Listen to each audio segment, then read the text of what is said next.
गुरुकुल कांगड़ी सम विश्वविद्यालय के कुलपति सोमदेव शतांशु ने कहा कि अब वक्त आ गया है कि आर्य प्रतिनिधि सभाओं के चुंगल से आजादी मिलनी चाहिए। प्रतिनिधि सभाओं की गिद्ध दृष्टि गुरुकुल की अरबों की भूमि पर लगी हुई है ताकि वह इसे बेचकर खुद बुर्द करके अपने मंसूबों को पूरा कर सके, जबकि गुरुकुल के कुलाधिपति डॉक्टर सत्यपाल सिंह गुरुकुल को बचाने के लिए संघर्ष कर रहे हैं।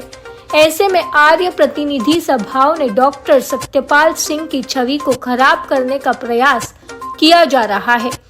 कहा कि विश्वविद्यालय की बेची गई समस्त भूमि की सीबीआई से निष्पक्ष जांच करने की प्रार्थना करते हैं ताकि जमीन बेचने वालों के नाम आर्य जगत की जनता के सामने स्पष्ट हो सके।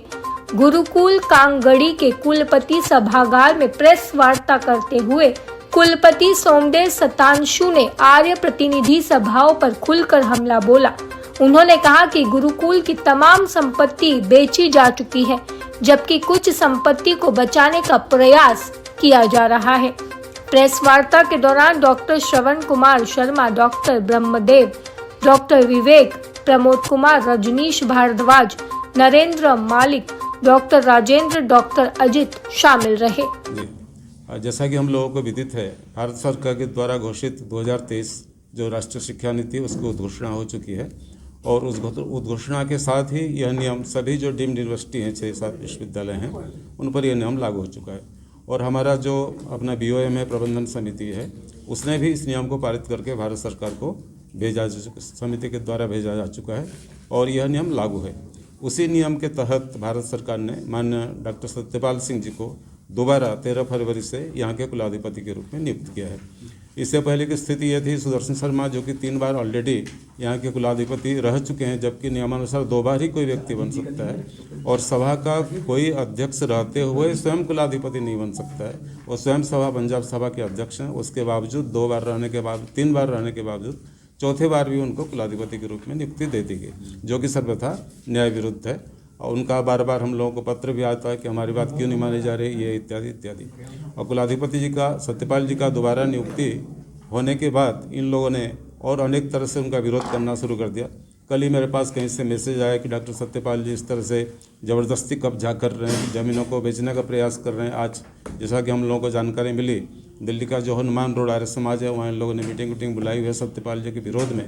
सत्यपाल जी जब से आए हुए हैं अपनी संपूर्ण शक्ति, जो भी उनका प्रभाव है, राजनीतिक प्रभाव, उसके विश्वविद्यालय के हित करने में ही लगे हैं। और मैं जहाँ तक समझता हूँ, जब से सत्यपाल जी आए हैं, जो ज़मीनें विवादित थी, कुछ ज़मीन यहाँ पर आई हैं और जैसे 144 बीघा ज़मीन, पहले भी आप लोगों से इस बारे में आप लोगों ने संपर्क किया था, डॉक्टर सत्यपाल जी से भी लोगों ने संपर्क किया। इस बीच मेरे पास भी लोग आए कि इस ज़मीन को आप हमें सुपुर्द कर दो। मैं कहा ऐसा नहीं हो सकता, ये विवादित ज़मीन है, कोर्ट में इस पर केस भी चल रहा है। और जो 2023 में नया नियम है भारत सरकार के द्वारा, जैसा कि आप लोगों को भी बताया गया कि 2023 के अनुसार यहाँ के कुलाधिपति एवं कुलपति की नियुक्ति भारत सरकार के द्वारा की जाएगी। उसमें भी यह प्रावधान किया गया है, इस संस्था का जो स्वरूप है, जो लक्ष्य है, उद्देश्य है, उन उद्देश्यों में स्वामी दयानंद के उद्देश्यों को आर्य समाज में जो व्यक्ति निष्ठा रखता है, वैदिक ज्ञान विज्ञान संस्कृति सभ्यता में जो व्यक्ति विश्वास रखता है, पालन करता है, ऐसे व्यक्ति को ही यहाँ के कुलपति रखा जाए ताकि इस संस्था का स्वरूप बचा रहे। इसमें देखिए, जो अनावश्यक रूप से सभाओं के द्वारा दबाव दिए जाते थे, जो अनुचित कार्य होते थे, जैसे कि अभी आपको विदित है, मेरे सामने लिस्ट है, शंकर आश्रम की भूमि, डॉक्टर हरिराम आर्यंटर कॉलेज की ज़मीन, गुरुकुल जो रोटरी रंगशाला की ज़मीन, गुरुकुल कांगड़ी विश्वविद्यालय के फार्मेसी की ज़मीन, गुरुकुल कांगड़ी फार्मेसी के पीछे की ज़मीन, अभी बड़े परिवार के पीछे 144 ज़मीन, आंवला बाग के पीछे सत्यपाल को ज़मीन, लगभग 1/3 ज़मीन गुरुकुल की बेची जा चुकी है।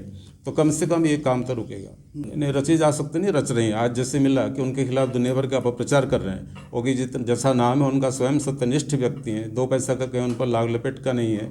ऐसा व्यक्ति जो इन सब चीज़ का विरोध कर रहे हैं, उनको बदनाम करने का प्रयास कर रहे हैं, उनको उनके जो गरिमा है, उनकी जो प्रतिष्ठा है, उसको धूमिल करने का प्रयास कर रहे हैं ये लोग। यही हम लोग अपने बात कह रहे हैं, जो वास्तविकता है।